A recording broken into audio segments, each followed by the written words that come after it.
Welcome to Penrose Learning, where we make understanding easy. In this video, I will explain how to reset your Ford Fusion radio. Sometimes your car's infotainment system might freeze or act a little strange. Don't worry, a simple reset can often fix these common issues.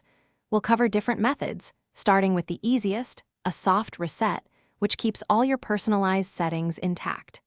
This can save you a trip to the mechanic and get your system running smoothly again in just a few moments.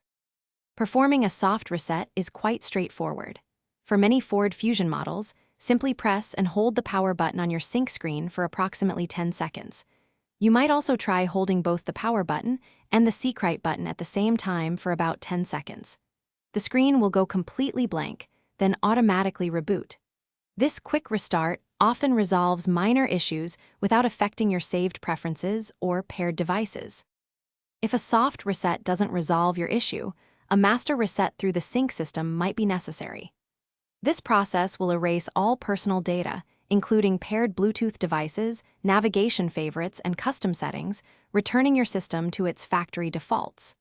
To perform this, turn on your radio, navigate to the Sync Settings menu, select Advanced, then choose Master Reset, and confirm your selection. For more stubborn issues, an advanced hard reset might be required. This involves temporarily disconnecting your car's battery. First, ensure your vehicle is off, then locate your car battery and carefully disconnect the negative terminal. Leave it disconnected for at least 10 minutes to allow the system to fully discharge.